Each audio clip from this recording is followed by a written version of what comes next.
Hello, my friend. The world of magic, filled with legends and ancient tales, is opening its gates once again. Tonight, in the Gryffindor dormitory by the crackling fireplace, I will share another story with my friends. Join us, for the magic is about to come alive. The autumn wind whispered over the rooftops of Godric's Hollow, brushing through the ivy that curled across the old Potter cottage. Inside, the windows glowed warmly against the dusk, and laughter filled the air. Soft, familiar laughter that had once seemed impossible in a world shadowed by war. Harry Potter stood by the fireplace, his black hair still as untamable as ever, though now threaded faintly with silver. His youngest son, Albus, sat cross-legged on the rug, carefully levitating a small glass marble with his wand. The marble bobbed uncertainly, trembled, and then, clink, fell to the floor. "Steady hand, Al," Harry said, crouching beside him with a patient smile. "Magic isn't about forcing it. You've got to trust it'll come when you need it." Albus pouted, retrieving the marble. "Easy for you to say. You're the chosen one." Harry chuckled softly. "That title's caused me more trouble than it's worth, believe me." From the kitchen came the voice of Ginny Potter, cheerful yet sharp, with a long habit. "Dinner in 5 minutes. And tell James if he turns one more serving spoon into a snitch, I'll enchant it to chase him instead." The sound of muffled laughter and quick footsteps followed as their eldest, James, darted up the stairs, guilty and delighted. Harry's heart swelled. For all the battles and loss, this simple peace was the life he had dreamed of through years of darkness. Yet peace, he knew, never lasted long in the wizarding world. That night, long after the candles had burned low and the children were asleep, Harry sat in his study reviewing a stack of parchment reports. The Auror office had grown quieter over the years, but strange disturbances were stirring once again. Spells were faltering in odd places, harmless charms twisting into curses, enchanted portraits speaking in unknown tongues, even the Flu network crackling with bursts of green fire that carried ghostly whispers. Residual dark magic, Hermione had said that morning at the ministry, her voice tight with concern. "We've seen traces before, but not like this. These symbols that keep appearing, they're all linked to one phrase." Harry remembered it clearly now, written in looping black fire across the ceiling of a wizarding home in Kent. "The chosen must fall." At first he had brushed it off as a cruel prank, the kind of twisted admiration dark wizards still harbored for Voldemort. But as reports multiplied and the symbols grew more frequent, a chill had settled into his bones. It was as though the world itself was whispering his name again, calling him back into shadows he thought long banished. A low creak sounded from the stairs. Harry turned quickly, wand raised, but it was only Ginny, wrapped in her dressing gown, her red hair tumbling loose around her face. "You're up late," she murmured, crossing the room to him. "Couldn't sleep," he admitted, lowering his wand. "There's something stirring. Old magic. Dark. I can feel it." Ginny looked at him with that mix of strength and gentleness that had steadied him through every storm. "You felt it before, and you've beaten worse. Maybe." Harry's gaze drifted to the old photograph on his desk, himself, Ron, and Hermione grinning amid the ruins of Hogwarts. "But this feels different.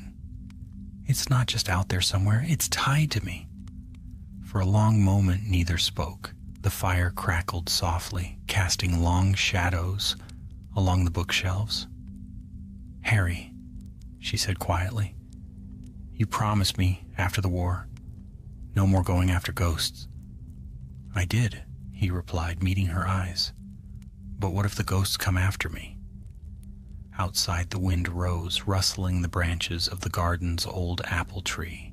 The sound grew until it seemed to whisper, a thin, hissing breath that slithered beneath the door. Harry frowned and stood. "Do you hear that?" Ginny nodded, her face pale. The sound deepened, a faint echo that spoke no word but carried a terrible familiarity. Harry crossed to the window, scanning the moonlit garden. For a heartbeat, everything was still. Then, suddenly, the shadows beneath the apple tree shifted. Someone was standing there, a figure cloaked in darkness, its form wavering, as though caught between worlds. For an instant, the moonlight touched its face, or what should have been a face, and Harry's blood ran cold. It was no man, but a shape of smoke and silence, its outline pulsing faintly red. Before Harry could move, the figure lifted a hand and traced a symbol into the air, an ancient rune that burned with crimson fire before vanishing into the night. The same symbol from the reports, the mark of the curse. Then the figure was gone, dissolving like mist. Harry stood frozen, the image seared into his mind. He knew magic well enough to feel its residue, and what lingered was not human. When he turned back, Ginny was watching him, her hands clenched around her wand. "What was that?" Harry's voice came out low and certain. "A warning." And as he looked once more at the darkened garden, he felt it, deep beneath the earth, beneath the stillness of the sleeping world, a pulse of power older than any curse he'd ever known.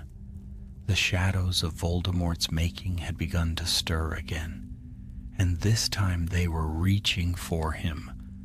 Morning light crept slowly across the Potter cottage, filtering through lace curtains and touching the quiet faces of a family not yet awake. But Harry had not slept at all. He stood by the window, where the dark figure had appeared, watching the last traces of night fade away. Every instinct in him told him that the shadow had not been a dream.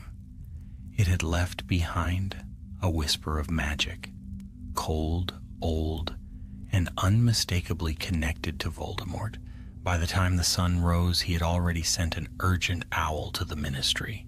When he arrived at the Auror office later that morning, Hermione was waiting for him, her expression grave, a sheaf of parchment clutched tightly in her hands.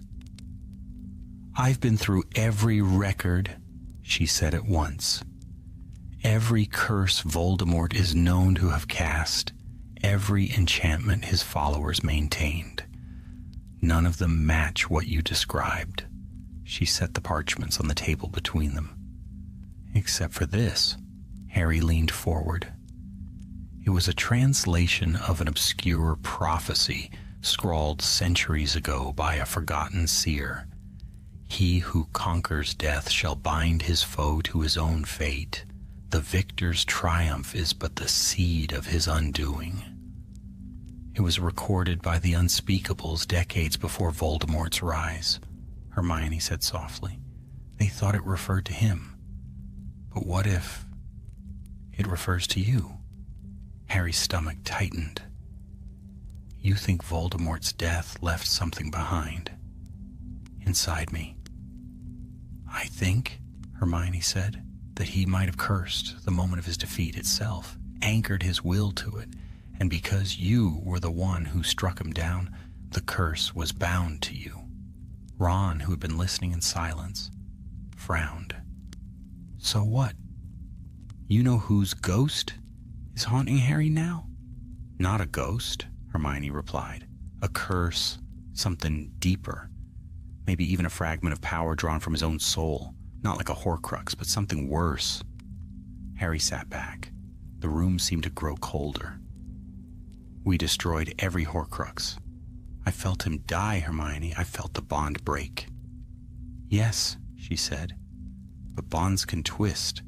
They can change form. You might have broken the chain, but something might have stayed behind in its shadow. There was a silence then, filled only by the ticking of the office clock. The idea was unbearable, and yet Harry could not deny the feeling that something had been following him for weeks. In his dreams, he heard echoes of laughter, distant and high-pitched. He smelled smoke, ash, and the faint scent of snakeskin. "I saw it," Harry murmured. "Last night, a figure under the apple tree. It drew a rune in the air, the same one we found in Kent. I could feel the curse when it vanished." Hermione's hand tightened on her wand. "Then it's spreading. The magic isn't random, it's calling to you." Ron rose abruptly. "Well, we can't just sit here while some cursed shadow's out there, marking people's homes. What's the plan?" Harry met their eyes. "We find where it started, and we end it before it ends me." That evening they met again at Grimmauld Place, the old headquarters of the Order of the Phoenix, dusty and silent, but still thick with protective enchantments. The house creaked like an ancient ship, its walls whispering with memories of those who had fought and fallen.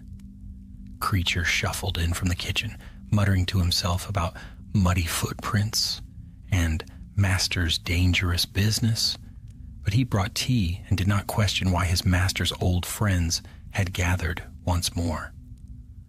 Maps and scrolls covered the table in the drawing room. Hermione traced her finger over a cluster of marks, places where the curse symbols had been reported: Kent, Bristol, the edge of the Forbidden Forest, and a lonely spot deep in the mountains of Albania. "That's where we go," Harry said at once. "It's no coincidence. That's where Voldemort first found his strength. That's where the curse began." Ron gave a low whistle. Albania again. That place should have been blasted off the map after all the trouble it's caused. Hermione looked worried. "We'll have to go quietly. If this magic is tied to Voldemort, any trace of him could react to Harry's presence. It might even draw him out faster." Harry's lips curved into a faint smile, grim but determined. "Then let it." They left the next morning, apparating to the edge of a dense, mist-laden forest. The air there was heavy and strange, thick with a magic that felt older than human speech. Twisted trees rose like black spires, their branches clawing at the sky. Every few steps, Harry felt the faintest tug, like a thread pulling him forward through the gloom. As they ventured deeper, the forest grew quieter. No bird called, no breeze stirred. The silence pressed close, and when they finally reached a clearing, they saw it, a ring of black stones, half buried in the earth, carved with runes that pulsed faintly red. "The fortress of Gorthal," Hermione whispered, "an ancient wizarding stronghold. The texts say it was abandoned long before Hogwarts was built." Harry knelt beside one of the stones. The carvings were unlike anything he had ever seen, their lines sharp and shifting when touched by light. The runes were filled with something that looked disturbingly like dried blood. Suddenly the ground shuddered. The stones trembled and began to hum, the air thickening with energy. A shape formed at the circle's center. First smoke, then flame, then a figure cloaked in shadow. Ron's wand shot up. "Not again!" But the figure did not attack. It only spoke, its voice echoing through the clearing in tones that chilled the soul. "Chosen one," it hissed, "bearer of the bond. Your triumph chained us. Your breath feeds what should have died. Harry's wand blazed. "Show yourself!" The shadow flared, and for an instant he saw a face within it. His own. Hermione gasped. "Harry, it's mimicking you!" Then the air exploded with light. The stones cracked open and the world turned white. When the brightness faded, the clearing was empty, save for the three of them, the broken stones, and a cold mark burning across Harry's right arm, a rune glowing faintly red. He fell to his knees gasping, the air alive with whispers only he could hear. They coiled around his thoughts like smoke, whispering secrets of power, promises of control. He could feel them pressing against his mind, urging him to surrender, to let the darkness return. But he clenched his teeth and fought it back. "No," he growled, "you're not coming back. Not through me."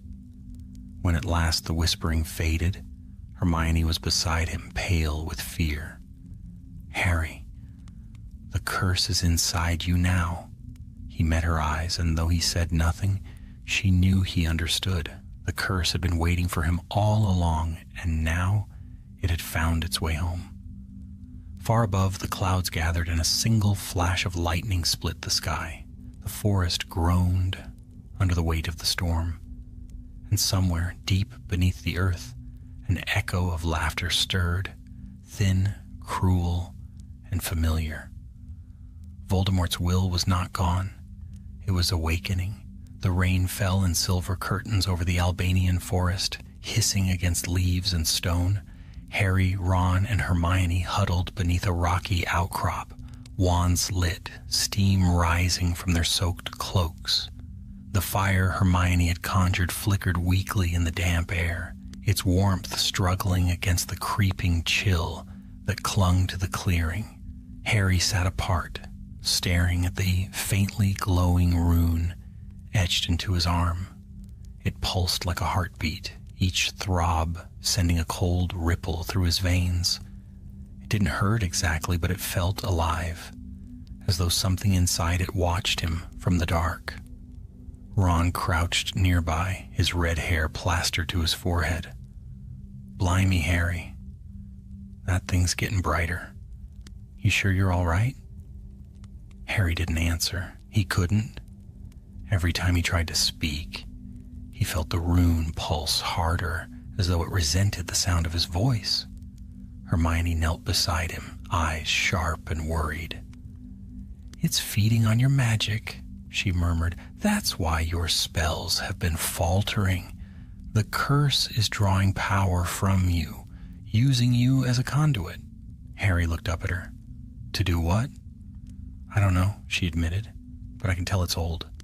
This isn't just dark magic, it's ancient, prehistoric even. I think Voldemort found it here and tried to bend it to his will." Ron frowned.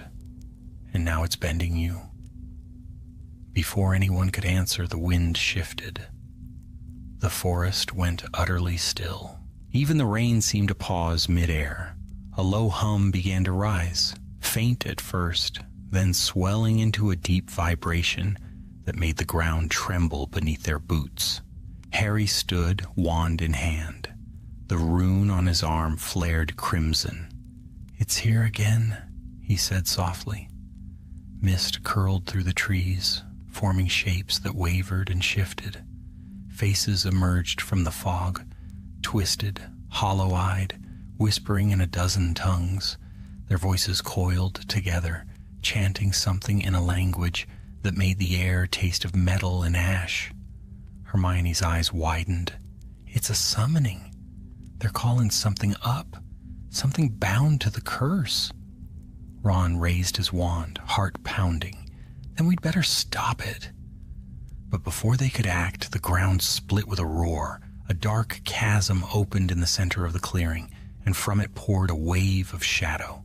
Like smoke, but alive, writhing, reaching, hungry. Harry felt the pull at once. The rune burned like fire, and his feet moved toward the chasm as though dragged by invisible chains. "Harry!" Hermione cried, grabbing his arm. "Fight it!" I can't, he gasped. It's pulling me in. Ron fired a stunning spell into the darkness, but it vanished without a trace. The shadow didn't even flinch. Instead, it spoke, not aloud, but inside their minds. He is ours. The bond cannot be broken.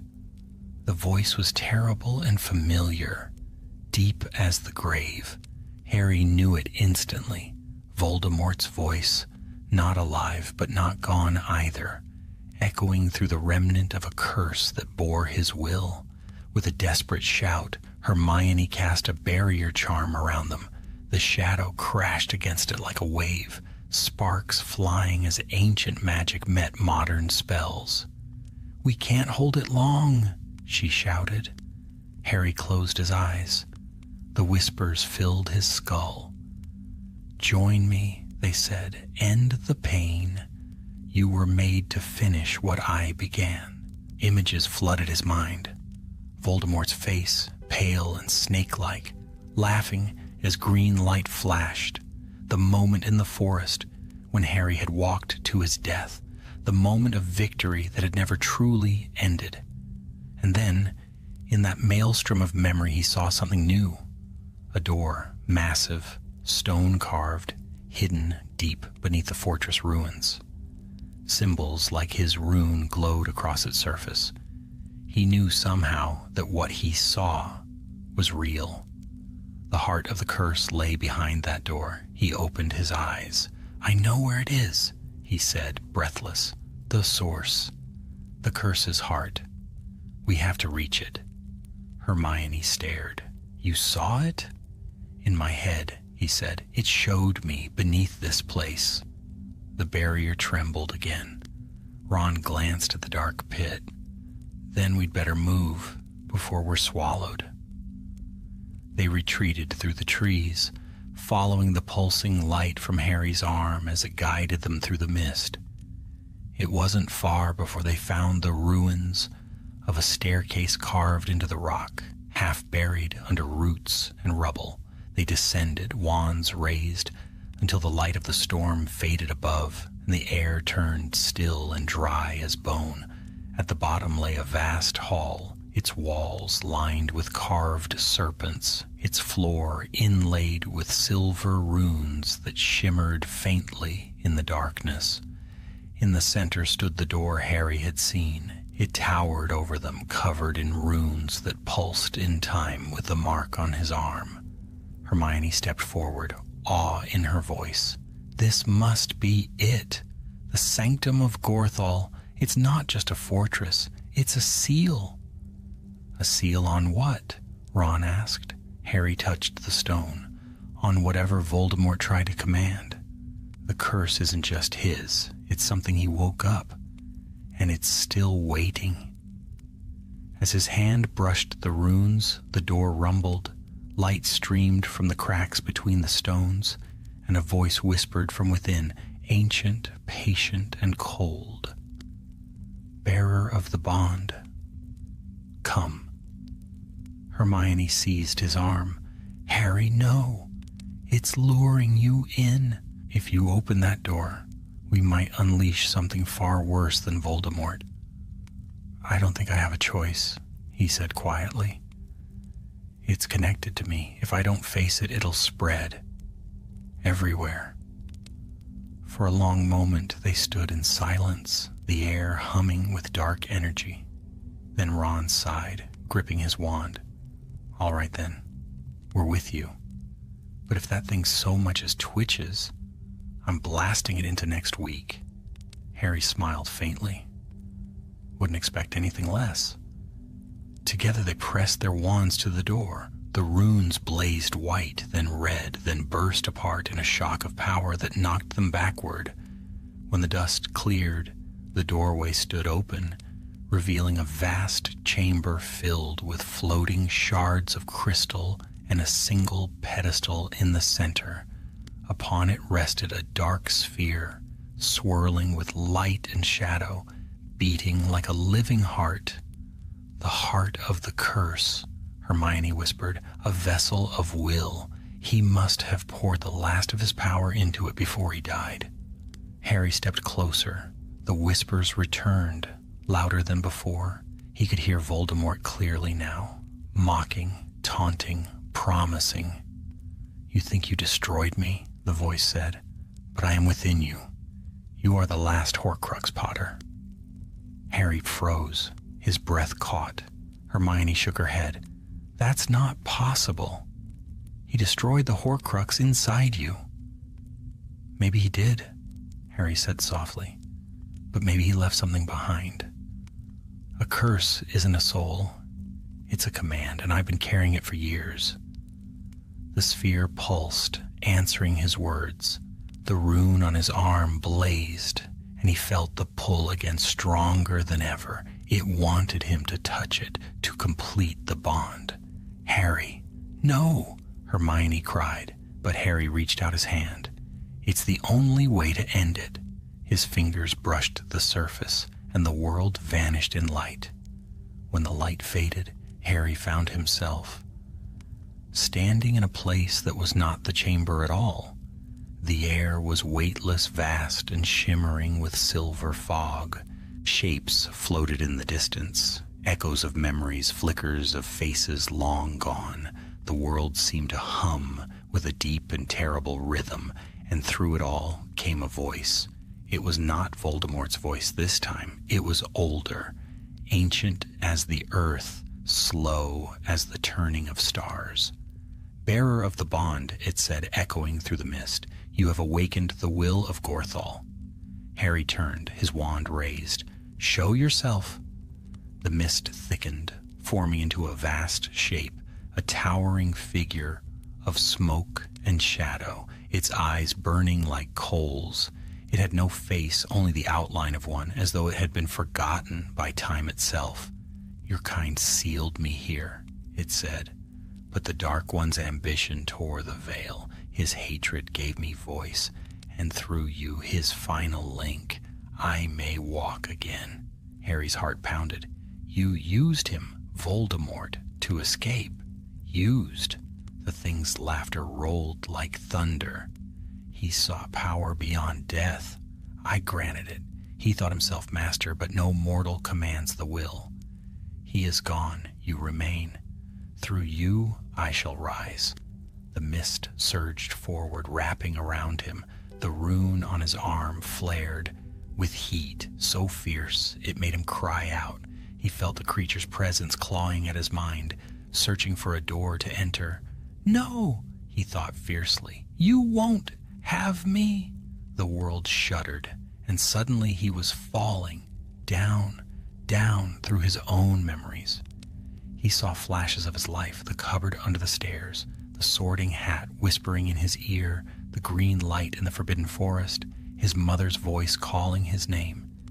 Each memory burned as the curse tried to devour it. And then, through the roaring storm, he heard another voice, a gentler one, soft as wind through leaves. "Harry!" He turned. A woman stood before him, glowing faintly in the mist. Her hair was red as flame, her eyes kind and filled with sorrow. "Mom," he whispered. She smiled. "You've carried too much for too long." "I can't stop it," he said, struggling against the burning mark. "It's trying to take me." "Then let it come," she said. "But don't let it take who you are. Remember, love is the oldest magic, stronger than any curse." Her image began to fade, but her voice lingered. "You are not his shadow. You are your own light."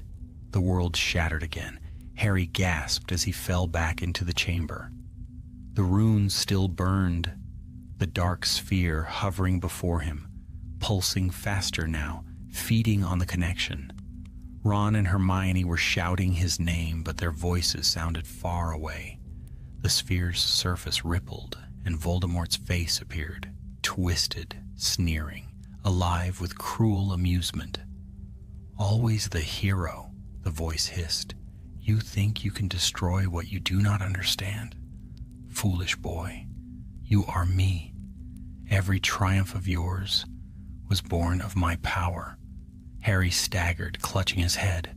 The air crackled with red lightning. Hermione tried to pull him back, but the force flung her aside. Ron yelled something, firing a volley of spells, but each one vanished into the air before reaching its mark. The curse consumed everything it touched. Then Harry's voice broke through the storm, low but clear. "You're wrong." The light from the rune grew brighter, no longer red but gold. "You don't own my victories. You don't own me. You lost everything because you never understood what you were fighting." Voldemort's face twisted in rage. And what was that? Hope. The golden light exploded outward, filling the chamber. The runes seared like fire, and Harry poured everything he had into it. Every memory, every act of love, every reason he'd ever had to live. The curse screamed as if alive, the ancient magic recoiling from him. For a heartbeat, the figure of Gorthal appeared once more, its form unraveling like smoke in sunlight. "You cannot destroy the will," it howled. "It will wait. It will find another." "Then I'll be waiting too," Harry said through gritted teeth. With one final surge, the light consumed everything. The sphere cracked, shattering into dust. The curse mark faded from his skin, and then there was only silence. When he opened his eyes again, the chamber was still. The air smelled of stone and rain. Hermione knelt beside him, tears streaking her face. "Harry," she whispered. "You did it! The curse! It's gone!" He sat up slowly. The rune had vanished, leaving only a faint scar. "I think it's over." Ron helped him to his feet. "You scared the life out of us, mate. You were glowing like a blasted Patronus." Harry gave a weary smile. "Feels like I've been one for years." They left the ruins before dawn. The forest was quiet again, the mist lifting in gentle swirls as if the world itself were sighing in relief. When they apparated back to England, the first light of morning was breaking over the horizon. At the ministry, Hermione delivered the report herself, detailing the nature of the curse and the ancient force behind it. The unspeakable sealed the records immediately, vowing that no one would ever try to summon such power again. But Harry said little. He felt empty and full at once, as though something had been both taken and given in equal measure. The curse was gone, yes, but so was something else. That evening back home in Godric's Hollow, the children ran to greet him. Albus threw his arms around him, babbling about his new charm lessons. Ginny met his eyes over their heads, her smile trembling with relief. Later, when the house grew quiet, she found him sitting by the window again, staring at the night sky. "You're thinking about it," she said softly. "I can't help it," he admitted. "I felt it, Ginny. The darkness. It wasn't just Voldemort. It was older, deeper, and for a moment I thought it was stronger than me." She sat beside him, laying a hand over his. "But it wasn't." He nodded slowly. "No, it wasn't." Outside, the moon rose above the hills, silver and serene. For the first time in years, the air around him felt still. No whispers, no echoes, no shadows reaching from the past. And yet, as he looked at his children's sleeping faces later that night, Harry couldn't help but feel that somewhere, out in the deep, unseen corners of magic, something had indeed been watching. Perhaps the will of Gorthal was truly gone, or perhaps, as it had promised, it was merely waiting, sleeping once more beneath the earth, dreaming of the day when another would seek what Voldemort had once desired. But Harry Potter no longer feared it. He had faced the curse, faced himself, and come back whole. In the hush of that midnight hour, the boy who lived smiled faintly, whispering to the dark, Whatever comes next, I'll be ready. And the night, at last, was silent. Autumn returned to Britain in a quiet blaze of gold and mist, painting the grounds of Hogwarts in color and light. The lake shone like molten silver beneath the sun, and the castle's windows gleamed with reflected fire. Yet even amidst such peace, Harry could not quite rest. It had been months since the events in Albania, months since the curse had been broken, or so the ministry said. But sometimes when he was alone, he could still feel a faint echo beneath his skin. Not pain, not darkness, just a quiet hum like the heartbeat of distant thunder. At Hermione's urging, he had returned to Hogwarts to speak with Professor McGonagall. The headmistress, though older now, remained sharp as ever. Her eyes, bright behind her spectacles, missed nothing as she listened to his account. "You say the magic was ancient?" she said thoughtfully. "Older than recorded spellcraft? Such forces rarely die. They sleep."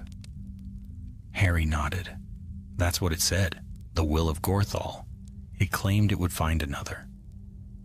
McGonagall's mouth tightened. "Let us hope it does not. Hogwarts has known too much of such darkness already." When their meeting ended, Harry lingered by the lake, gazing at the reflection of the castle. He had always found this place both comforting and haunting. Every stone seemed to hold a memory. Dumbledore's laughter, Hagrid's booming voice, the echo of students' long groan. As he walked along the water's edge, a soft voice called behind him. "Professor Potter?" He turned. A student stood there, tall, dark-haired, perhaps 15 or 16, with the sharp, curious eyes of a Ravenclaw. She held a bundle of books to her chest and looked both nervous and determined. "Yes," he said, smiling slightly at the title. "I'm sorry to bother you," she said, stepping closer. "My name's Alara Finn. I've been having strange dreams about you." Harry froze. "Dreams?" She nodded quickly. "There's this symbol, like a spiral made of fire. It burns in the sky, and I hear a voice calling my name. And then I see you, standing in a circle of light. You're holding something dark, something that beats like a heart." The air around them seemed to still. Harry's fingers brushed his sleeve unconsciously over the place where the rune had once been. "Alara, when did these dreams start?" "About 2 weeks ago," she said, "after the night of the red moon." He exchanged a glance with the castle behind her. The red moon. He remembered that night. Even the Muggles had seen it, though none could explain its strange hue. It had been the anniversary of the battle in Albania. "Alara," he said carefully, "have you told anyone else about this?" She shook her head. "No, sir. I didn't want people to think I was, imagining things." Harry considered her for a long moment. She was frightened, but beneath her fear was something else. Resolve. The kind he'd once seen in himself long ago. "Thank you for telling me," he said gently. "Dreams can be strange things, but they're not always meaningless. Would you show me the symbol?" She hesitated, then drew her wand and traced the shape in the air. Fire blossomed from her wand tip, swirling into a perfect spiral. The same rune that had once marked his arm. The light vanished as quickly as it came, leaving the faint scent of smoke. Harry stared at her, his heart thudding. "Where did you learn that?" "I didn't," she said quietly. "It just came to me." By nightfall, Harry had sent messages to both Ron and Hermione. They arrived at Hogwarts the next morning, weary but ready, as though they had expected the call. Hermione examined the description of the dream with furrowed brow. "If the rune has resurfaced, It means the curse's energy wasn't fully dispersed. Part of it must have sought another vessel. Ron groaned. You mean it's back? After everything we went through? Harry looked toward the great hall where the students' laughter echoed faintly. It's not back, he said. It's moving, searching. Hermione nodded. For someone young. Someone sensitive to old magic. Alara, Harry said. They found her later that day in the library, poring over a dusty tome she clearly wasn't meant to have. When they approached, she looked up guiltily. I know I shouldn't have, but I wanted to understand what I saw. There's mention of a prophecy, older than Hogwarts. It says the bearer of the flame will awaken when the chosen shadow stirs again. Hermione's eyes widened. The flame, Gorthal's will. Harry felt the chill of realization. The curse hadn't been destroyed. It had changed shape, and now it had found a new mind to whisper to. Ilara, he said softly, you need to come with us. It's not safe for you here. Her eyes flashed. You think I'm in danger, but I think I'm supposed to finish what you started. Finish it? Ron repeated. You're not serious. But she stood, the light from the window catching the faint shimmer of a rune that glowed beneath her collarbone, the same mark that had burned on Harry's arm. I can feel it, she whispered. It's calling me to something, to him. That night, Harry dreamed again. He stood in the ruins of Gorthal, the wind howling through shattered stones. A figure waited for him among the ruins, a girl with eyes of silver fire. Ilara, he called. But when she turned, her face was not her own. It was his mother's, then Voldemort's, then no one's. The voice that came from her lips was layered, child and monster, light and shadow together. You cannot escape what you were made for. The bond endures, the will feeds. Through the next bearer, it will rise anew. Harry woke in darkness, his heart hammering. Across the dormitory, Ron stirred awake. Another bad dream? Yes, Harry said, voice hoarse. But this one wasn't just mine. Because in the silence that followed from the far side of the castle, a faint cry echoed through the halls. A girl's cry. And beneath it, a low, whispering voice that every one of them knew too well. I have found my flame. When dawn came, Alara was gone. Her bed was empty, her wand missing. All that remained was a single rune burned into the wall above her pillow, shaped like a spiral of fire. Hermione paled. She's gone to finish it. Harry's eyes darkened. Then we go after her. And as they prepared to leave, the first storm of winter broke over the castle, lightning flashing across the sky like the opening of an ancient eye. The curse of the Chosen One was not ended. It had only begun anew. The storm raged across the Scottish Highlands, turning the sky to ash and silver. Lightning tore through the clouds, throwing long shadows over the ancient walls of Hogwarts. Within the castle, the teachers hurried to calm the students, but Harry knew the truth. This was no ordinary storm. It was magic, deep and wild, and it carried the same pulse that once lived beneath his skin. By the time he, Hermione, and Ron reached the gates, the wind was howling like a living thing. The last traces of Alara's presence shimmered in the air, a trail of faint, fiery footprints that led away from the castle grounds and into the dark. She's moving fast, Ron muttered, gripping his wand. How's she even managing this much power? Hermione's cloak whipped around her as she scanned the trail with narrowed eyes. She's not alone anymore. The curse is guiding her. Harry stared into the storm. Somewhere out there, the girl was running toward something she didn't understand. He knew that call, the whisper of destiny twisted into a trap. It was the same lure that had nearly claimed him. Without another word, he took off across the moor, the others following close behind. Rain lashed their faces as they ran, their boots sinking into the sodden earth. The world around them was nothing but wind and darkness and that distant glowing thread that led them onward. By dawn, the storm had faded to a steady rain. They stood on a narrow cliff overlooking the sea. Below, waves crashed against black stone, and carved into the cliffside was a stairway half hidden by seaweed and mist. Hermione's breath caught. This is it, the Shrine of the First Flame. It's mentioned in one of the Albanian scrolls. Gorthal's earliest followers built it before they sealed him away. Ron squinted at the steps. Looks welcoming. Harry started down without hesitation. The stone was slick, the wind biting, but the path was clear enough.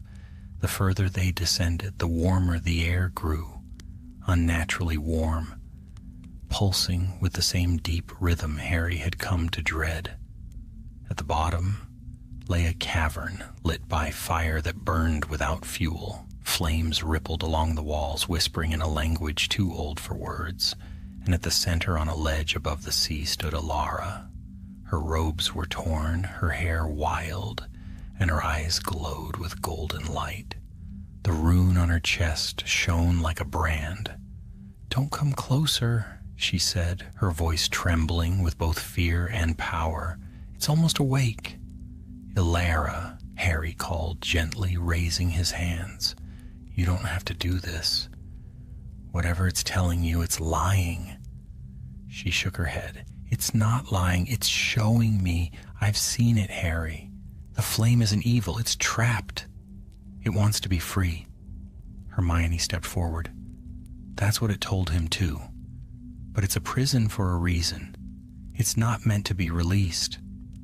Alara's eyes flashed. "Maybe not for you, but for me, it's destiny." And before they could stop her, she raised her wand and drew the spiral of fire in the air. The flames around the cavern roared in response. The sea below churned, glowing from beneath with crimson light.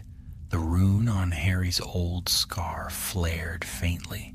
The curse's echo inside him stirred, whispering warnings too late. "Ilara, listen," he shouted, his voice nearly drowned by the thunder of the sea.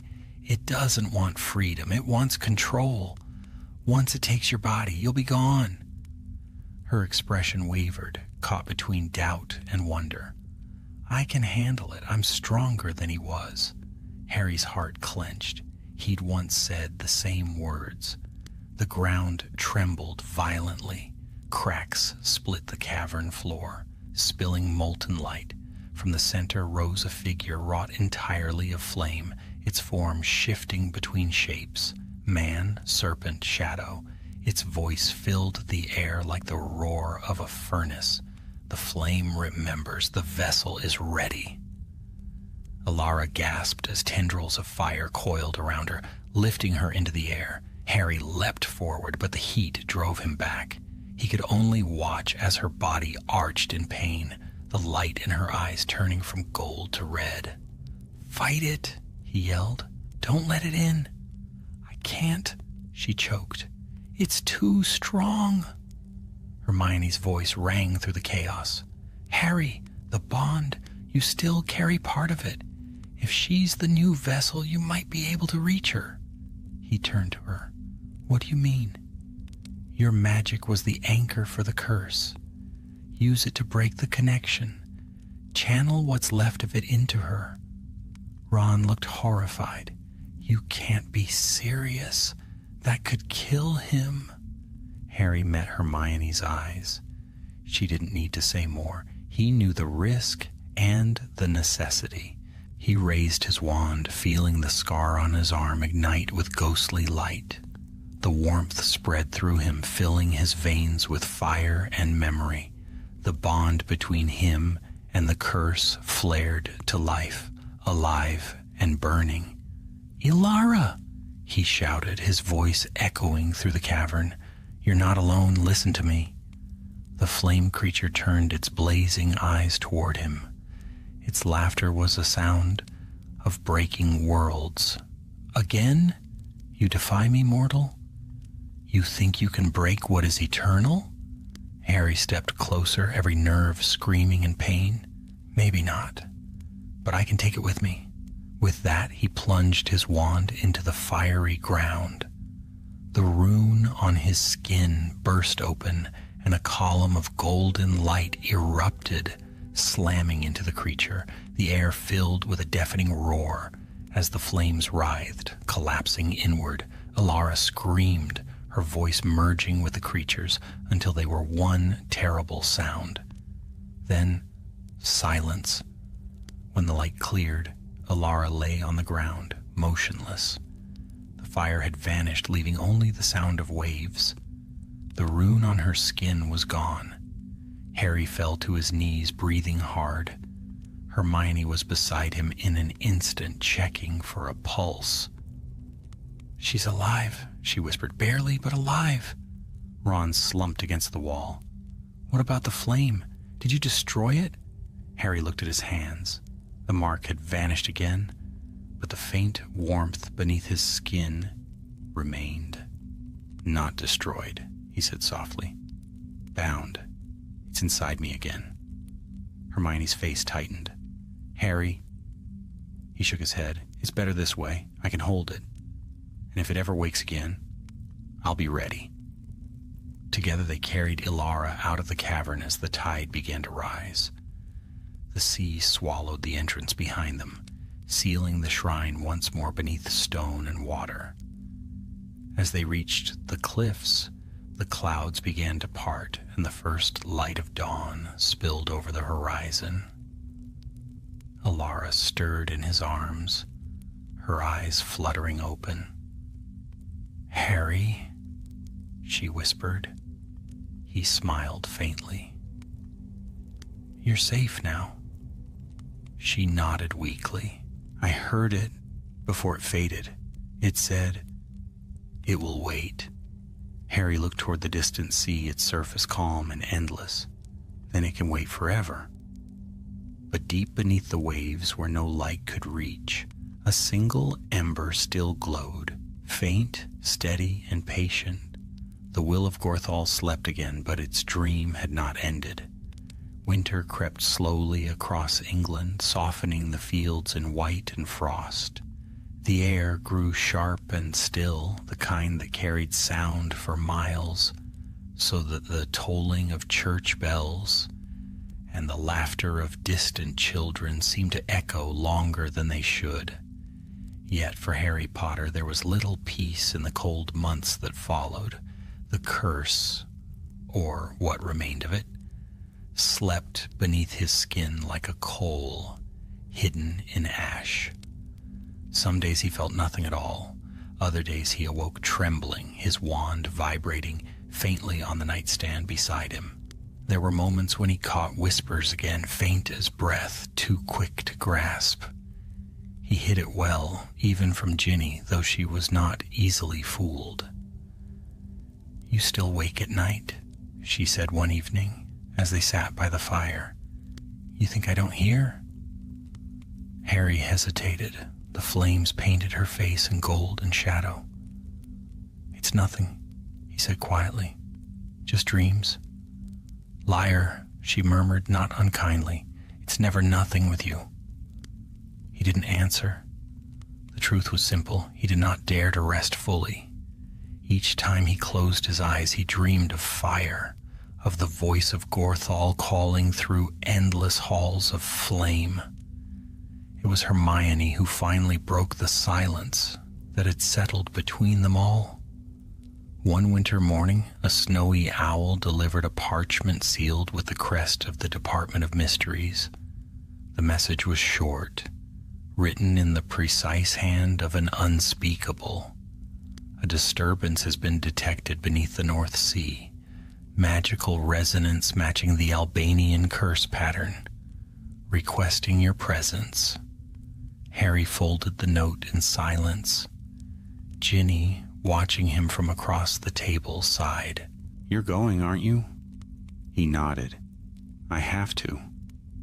She came around the table, resting a hand on his shoulder. "Then promise me something. Don't try to carry it alone this time." He smiled faintly. "When have I ever been good at that?" "Never," she said, and kissed his forehead. "Which is why I'm reminding you."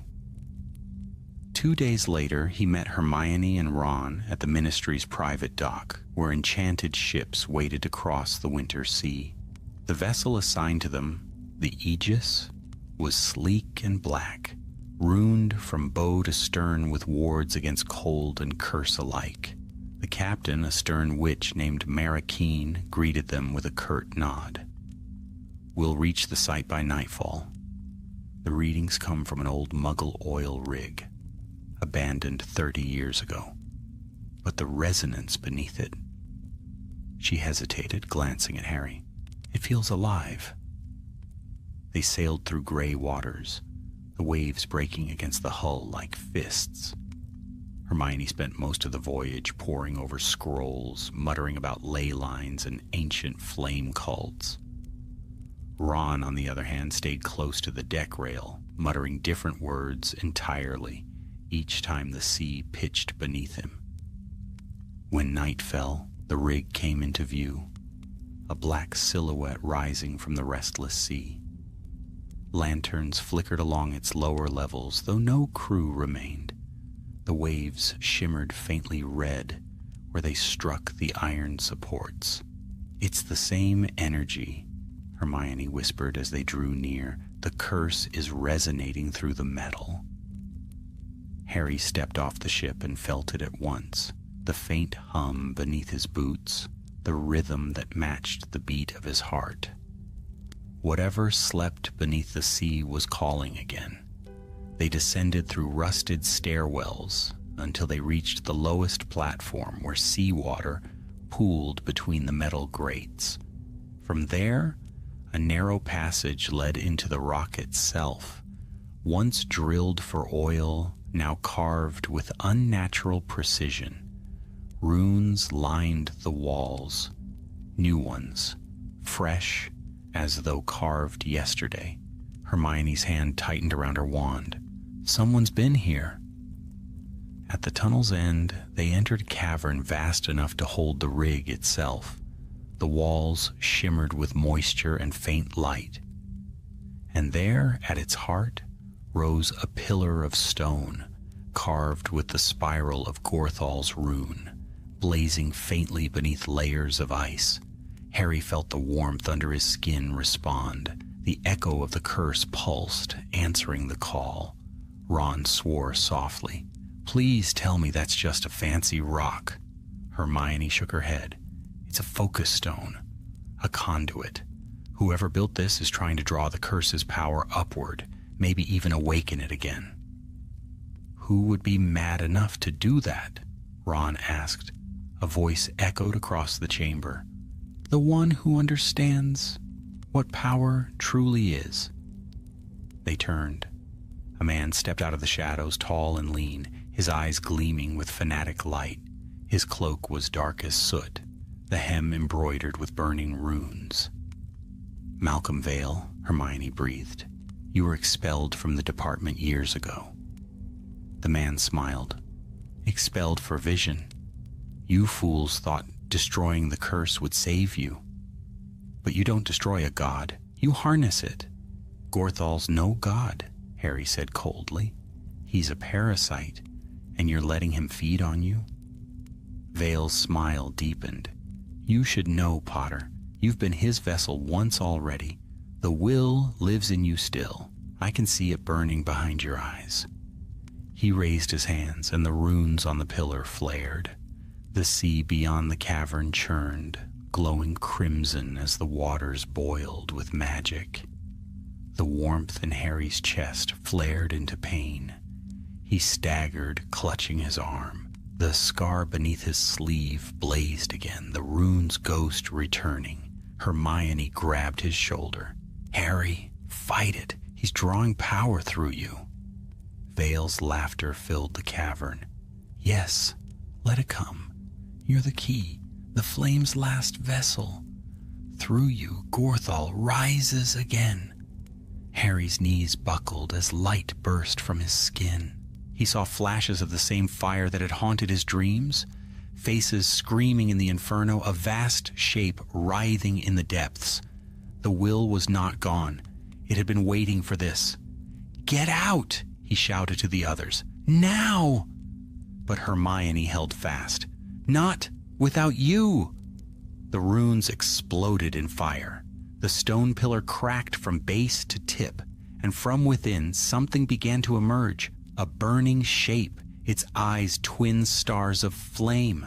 The will of Gorthal roared into the world once more. Harry forced himself upright, raising his wand with trembling hands. "You want me?" he shouted above the chaos. "Then take me." The light around him flared blindingly bright, and he felt himself torn apart between two forces, one human, one eternal. His mind filled with fire, his soul with endless noise. But in that chaos he reached again for what had saved him before, the memory of love, of family, of every hand that had ever pulled him from the dark. He let it fill him, let it burn brighter than the curse itself. And when the world went white, he felt the will recoil, shrieking, unable to bear the light.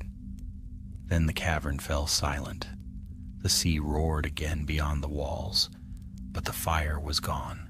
Only steam and stone remained. When Harry opened his eyes, the rune was gone once more, and the pillar lay in ruins. Vale had vanished, perhaps dead, perhaps taken by what he had sought to command. Hermione and Ron knelt beside him, both pale with exhaustion. "It's over," she whispered. "For now." Harry looked toward the dark sea, its waves gentle once more. But deep beneath, far below the reach of light, he felt the faintest answering pulse, slow, patient, alive. The will had been driven back, but not destroyed.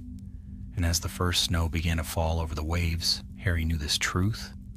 Darkness, once woken, never truly slept again. It waited, it remembered. And somewhere in its endless dreaming, it whispered his name. Snow blanketed London in the weeks that followed the battle beneath the sea. It lay quiet upon the roofs and railings, softening even the gray sprawl of the city into something still and strange. The Ministry of Magic moved under that quiet like a deep current beneath frozen water, reports sealed, witnesses silenced, the truth buried in layers of official calm. But for Harry, calm was an illusion. The encounter with Malcolm Vale had left him drained, his magic unpredictable and wild.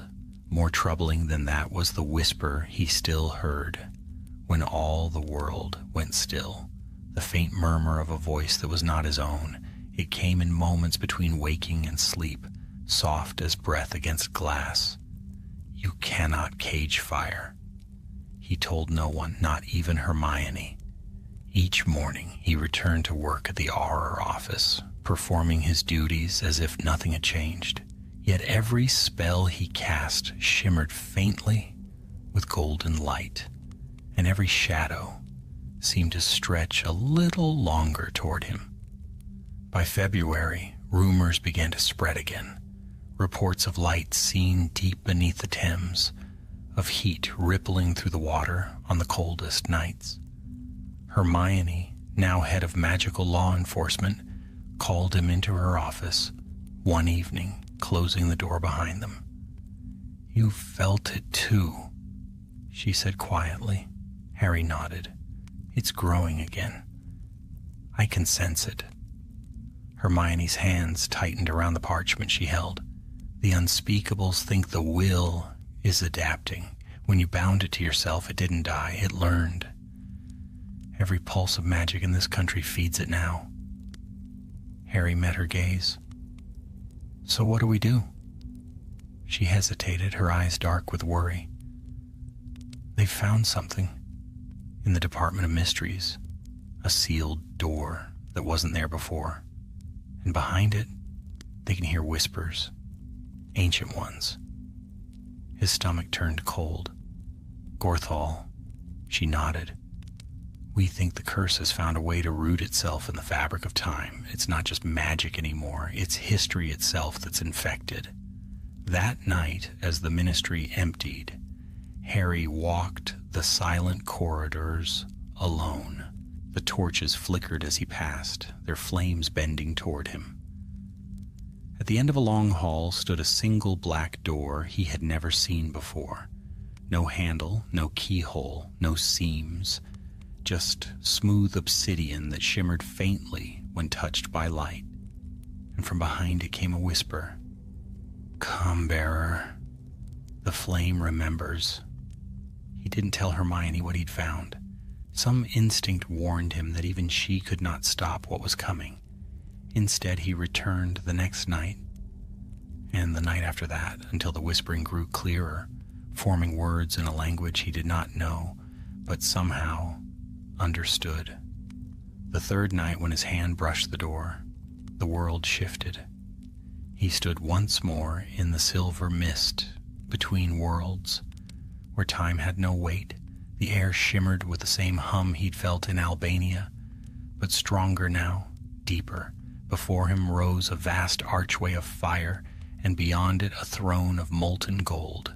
Upon it sat a figure robed in shadow. "Gorthal," Harry said. The figure inclined its head. "You speak the name as if it were separate from you."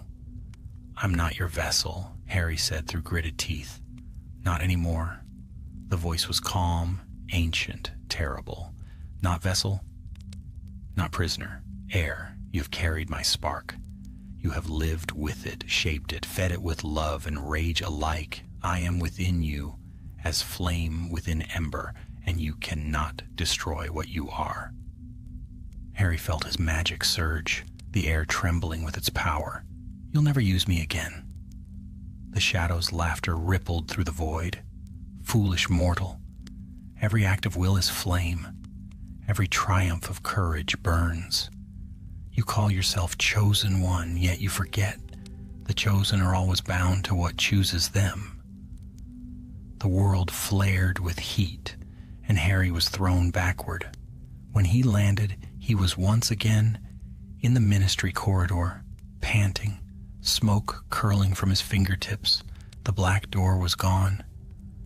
Only the scorch mark on the marble remained.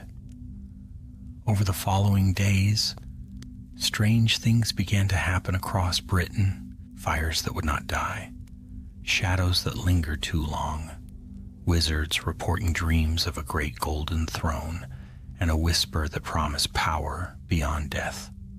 Hermione gathered the order again, older, wearier faces now, but still willing to stand. Ron arrived with George. Luna came from her study in Norway, and even Professor McGonagall sent word through the Floo. They met in Grimmauld Place once more, around the same old table where Sirius's laughter once filled the air. The house seemed to remember, the walls humming faintly with old magic. Hermione spread a map before them marked with circles of flame. "These are all the places where disturbances have been reported. They form a pattern, a spiral, expanding outward from the ministry itself." Luna leaned forward, eyes wide and bright, like ripples from a stone dropped into water. "But the stone is Harry." Ron gave her a look. "You could try to sound less cheerful about that." Harry remained silent, staring at the map. The spiral looked all too familiar. "It's the same pattern as the rune," he said at last. "The curse is spreading through me, using my magic to seed itself across the land." Hermione nodded grimly.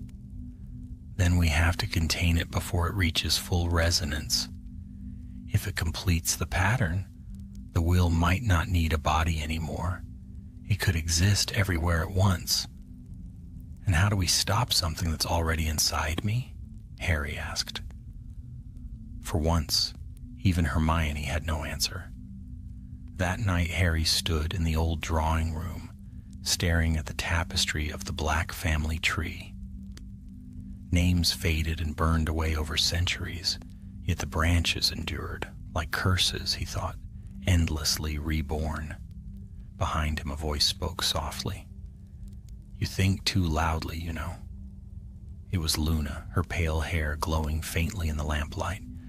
I could feel the heat from the hallway. He smiled weakly.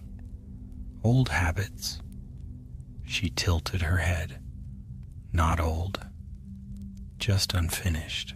Some flames don't die until they've burned through their purpose." Harry met her gaze. "And what do you think mine is?" "To remind the fire that it was once light," she said simply. "You've done it before. You can do it again." Her words lingered long after she left. As dawn broke, Harry went to his study, drew out his wand, and opened a blank page in his old journal.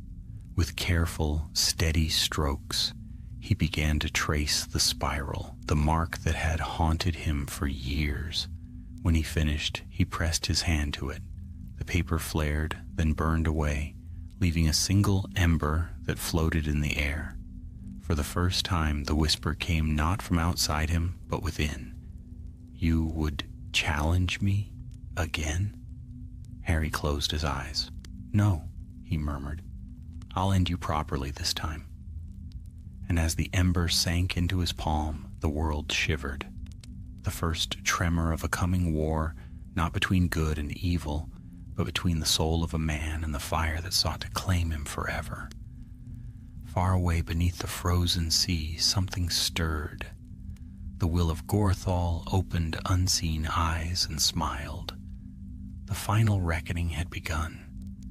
The days that followed were restless ones. March winds swept across the land, and though spring's first hints of green broke through the frost, a tension hung in the air, a quiet unease that threaded through wizard and muggle alike. Fires burned hotter in hearths, clocks ran backward for a breath, and the owls flying north seemed to veer off course, as if confused by unseen currents. Harry felt it everywhere, in the thrum beneath the ground, in the way wands hummed faintly when drawn. The curse's reach was widening. He could sense it now, pulsing faintly beneath his skin like the beat of a second heart. He spent his nights alone in Grimold Place, poring over ancient texts Hermione had borrowed from the Department of Mysteries. The words spoke of the flame beyond flame, a magic so ancient it was said to predate even language. It was not evil, not good, but simply will, raw and untamed. The scholars had called it the breath of creation, the first light, the spark that could shape worlds, but power, once touched by mortals, never remained pure. Each time Harry read those words, his scar prickled faintly. He had not told Hermione or Ron what he planned. They were working to contain the spreading curse fields across Britain, tracing the spiral pattern before it closed. But Harry knew containment was not enough. The fire would only sleep. It would always wake again. If the will had rooted itself into time and history, then to destroy it, he would have to meet it where it was born. And so one night in late March, he stood before the hearth, a single scroll in hand, a map copied from the Forbidden Archives showing the oldest ley lines of magical power. All paths converged in one place, the hollow under the world. Hermione had once mentioned it in passing, believing it myth, a place said to exist beneath time itself, where the first spark of magic still burned. No witch or wizard had ever found it, but Harry thought he knew how. For years, he had carried within him a fragment of that spark. He whispered a spell he'd not used since his youth, a wordless incantation of intent. The air shimmered, the fire in the hearth flared white. Then the world folded. When he opened his eyes, he stood in darkness. It was not the cold darkness of Earth or the void of space, but something stranger, a realm of glowing mist and shadows that breathed like living things. Beneath his feet stretched a floor of translucent stone, and beneath that he saw endless movement, as if rivers of light and shadow flowed through the world's veins. The hollow under the world. A vast silence ruled here. No sound, no echo, only a faint, steady hum that vibrated in his bones. "You have come," said a voice. Harry turned slowly. The figure waiting in the mist was familiar, though his mind rebelled against it. It was himself, but not quite. His double stood taller, the eyes burning faint gold, his skin faintly aglow, as though light leaked through cracks in his flesh. "What are you?" Harry asked quietly. The reflection smiled. "What you were made to be. What remains when the man is gone, and the flame endures." "Gorthal," Harry said. "Not anymore," the reflection replied. "You burned me once. In doing so, you bound my spark to yours. You are Gorthal now, his heir, his prison, his continuation." Harry's wand felt suddenly heavy. "If that's true, then I end with you." The reflection tilted its head. "You cannot end yourself. You can only choose what you will become. Fire consumes, but it also creates. Your world fears it because they have only known it as destruction. But through you, it could be reborn." Harry's pulse thundered. "You want to remake the world?" "I want to restore it," the reflection said, stepping closer. "To its first shape, to the time before division, before good and evil, before death. You think of me as a curse, but I am the promise your kind forgot. Join me, and you can bring peace, everlasting." He heard his mother's voice in memory, gentle and sure. "Love is the oldest magic." Harry raised his wand. "Peace without choice isn't peace at all." The reflection's golden eyes narrowed. "Then you would burn everything to preserve your chaos." The ground shuddered. Cracks of molten light split the floor, and from them rose shadow forms, creatures of flame and smoke, their faces flickering through the shapes of all Harry had loved and lost. Sirius, Dumbledore, Cedric, Remus, all calling his name, he faltered, his grip trembling. "They are not real," he whispered. "They are what remains," the reflection said softly. "Fragments of souls that touched the fire and were unmade. They live within you, within me. Let me give them form again. Let them live." Harry closed his eyes. He saw Ginny's smile, his children's laughter, the halls of Hogwarts, bathed in morning light. "No, life means loss. That's the price of it." The reflection's voice grew colder. "Then you choose death." "Always," Harry said, and drove his wand into the floor. The world erupted in light. Flame tore through the hollow, roaring with the sound of creation itself. The reflection screamed, not in pain, but in fury. As the fire devoured its form, the shadow creatures dissolved into sparks. The rivers of light below surged upward, pouring through Harry, burning and healing all at once. He felt everything. Every life that had ever touched magic, every whisper of power, from the first wand to the last spark. It flooded him, consumed him, and for a moment he thought he was truly dying. Then came stillness. When the brightness faded, he was alone again, kneeling on bare stone. The hollow was silent, the mist fading. The golden throne was gone. Only a faint ember floated before him, no larger than a candle flame. Harry cupped it gently. "Is that all that's left?" A whisper answered, faint but serene. "All things return to their beginning. He watched as the ember dimmed, then vanished. When he opened his eyes again, he was lying on the grass outside Hogwarts. Dawn was breaking, the castle bathed in pale light. For the first time in years, the air felt clean. No hum, no pulse, no echo. Hermione was kneeling beside him, her face streaked with tears and relief. "You were gone for 3 days," she said. "We thought." He managed a weak smile. "I found it and I ended it." "Completely?" Ron asked, leaning close. Harry looked up at the brightening sky. The clouds caught fire in the rising sun. "Completely," he said. But deep in his heart he knew the truth. No fire ever truly dies. It waits, patient and eternal, in the breath of every spell and the warmth of every life. For now, though, it slept, and Harry, for the first time since his youth, felt at peace. The curse of the Chosen One was broken, or perhaps finally fulfilled. The spring that followed was unlike any other in living memory. The land seemed newly awake, every hill and hedge bright with color, every breath of wind filled with warmth. Wizards spoke of it in whispers. Magic itself felt different now, lighter somehow, as though an invisible burden had been lifted. To most, it was a blessing without explanation. But Harry Potter knew better. He alone had seen the light that had burned beneath the world. He alone had touched its heart. The will of Gorthal was gone, or so he hoped, and with its passing had come a stillness so deep it almost frightened him.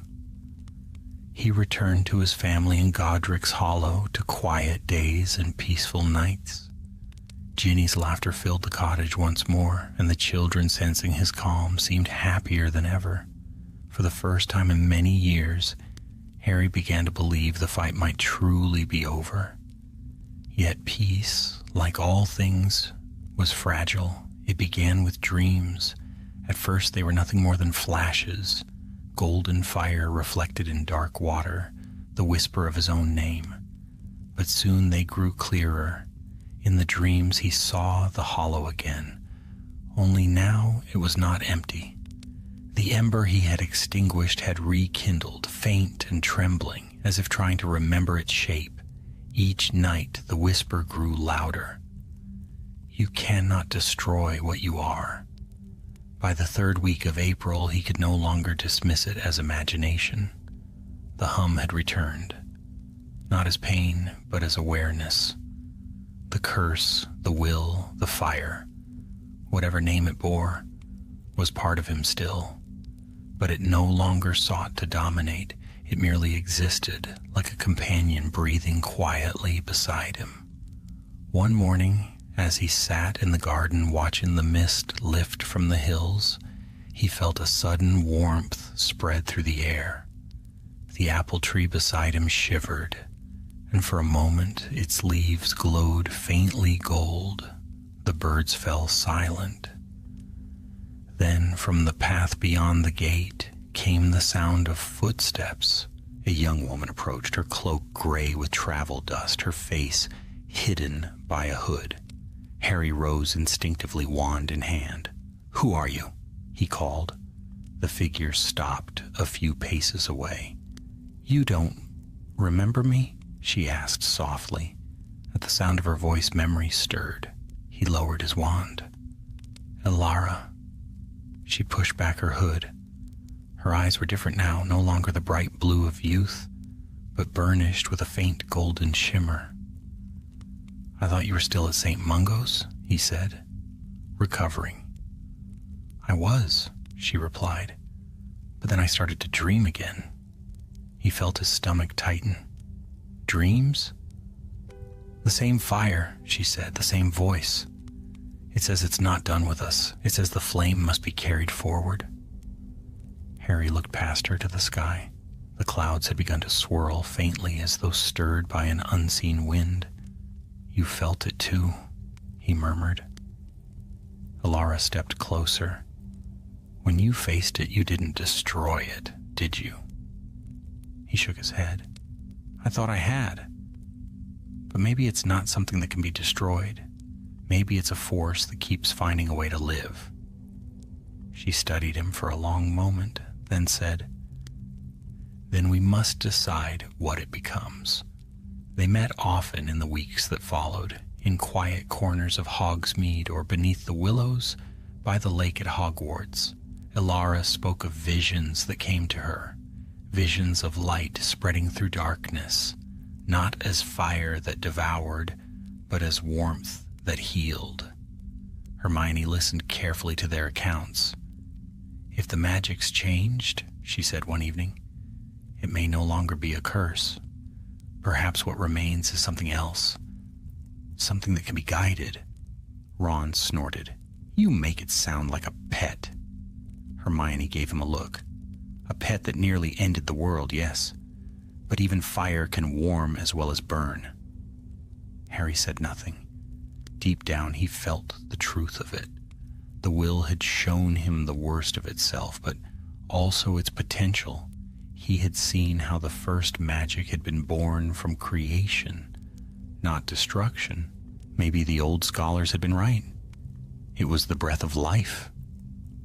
One evening, as twilight spread across the grounds of Hogwarts, Elara stood with him by the edge of the forbidden forest. It calls to me, she said softly. Not as before. It doesn't want to use me, it wants to speak. Then listen, Harry said. She closed her eyes.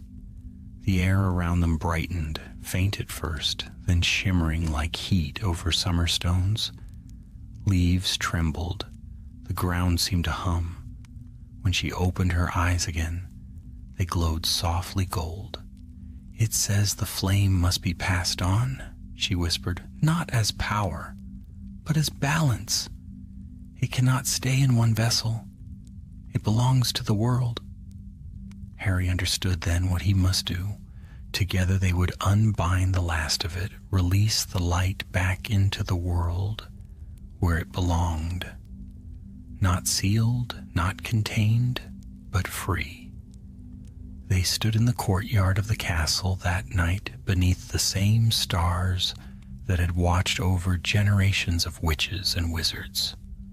The wind carried the scent of spring blossoms from the greenhouses, and in that moment, Hogwarts felt timeless, eternal as the magic they served. Harry raised his wand, Elara did the same. Their voices joined in the old tongue, the incantation whispered first by the founders themselves. Light burst between them, not fierce but gentle, the air filled with motes of gold, drifting like pollen on a summer breeze. The glow spread outward, flowing across the castle walls, over the forbidden forest, and out across the land. The magic settled into everything, earth, air, water, and stone. It sank into the roots of trees, into the hearts of mountains, into every breath drawn by every living creature. The world shimmered once, then grew still. When it was done, the warmth that had lived beneath Harry's skin was gone. The hum was gone too. Elara smiled faintly, tears on her cheeks. It's free now, she whispered. It will live in all things, not just in us. Harry nodded, his chest light for the first time in years. Then it's as it should be. From the castle steps, Hermione and Ron watched, silent and awed.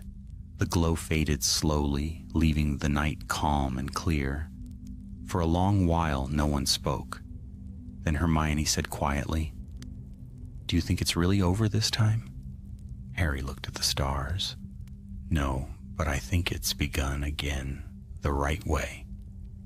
In the weeks that followed, wizards and muggles alike began to notice small miracles. Flowers blooming where none had been planted, wells running pure again, and spells cast with unexpected beauty. It was as though the world had taken a deep breath after long silence. At Godric's Hollow, Harry walked once more through his garden, where the apple tree stood heavy with blossom.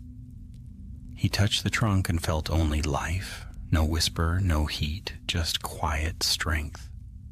Ginny came to his side. "You look different," she said softly. "Do I?" "Yes," she said with a smile, like a man who's finally put down a great weight. Harry gazed out across the valley, golden in the afternoon light. "Maybe I have," he said. "Maybe it's time to stop fighting shadows." She took his hand. "And start living?" He nodded. "And start living."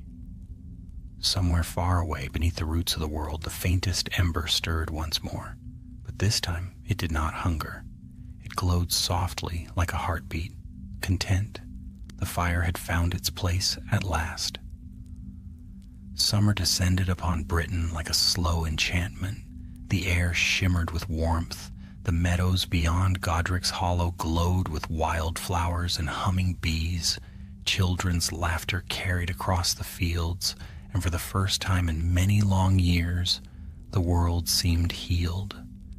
Yet peace, Harry knew, was not the absence of power, it was the balance of it. The magic he and Alara had released months ago flowed unseen through the land. He could feel it, sometimes in small ways. The way spells wove more gently, the way broomsticks rode the air, as if the wind itself wanted to help. Even muggles sensed it, a summer of calm weather and full harvests, a hush of wonder without knowing why. But Harry had never been one to mistake quiet for an ending. He sat by the window one night, the soft ticking of the clock filling the silence. The cottage was asleep. Ginny beside him, the children in their rooms.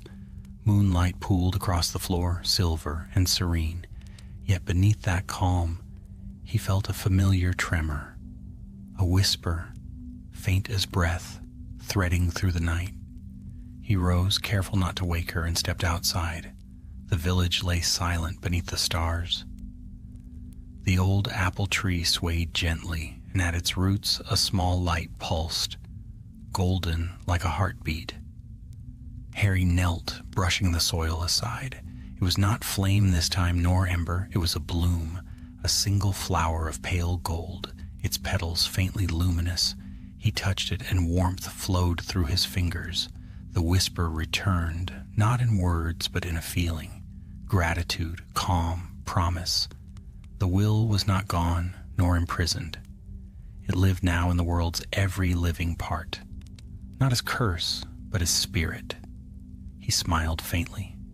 "You've learned at last." The flower's light dimmed, and the whisper faded into the wind. Weeks later, Harry stood once more before the gates of Hogwarts.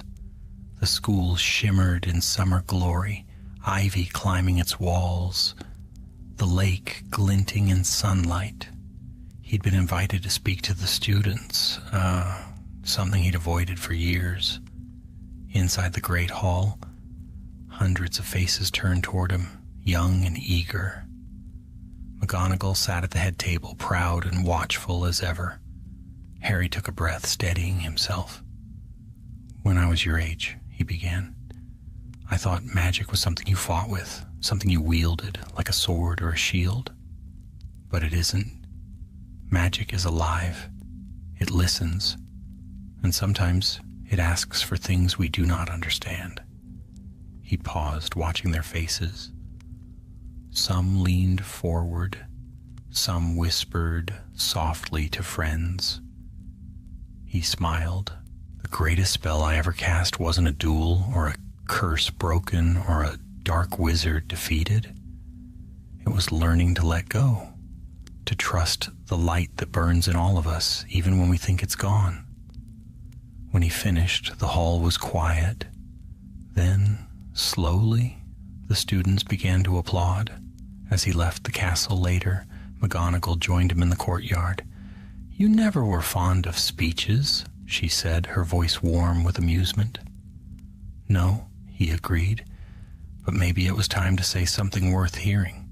She regarded him for a moment. "You look lighter, Potter. The years sit differently on you now." He chuckled. Maybe I finally learned what peace feels like." She smiled. "See that you keep it." By autumn, Alara had returned to the world as well. She joined the Department of Mysteries, studying the nature of ancient magic. Reports reached Harry that she discovered new enchantments, gentler ones that healed the land rather than scarred it.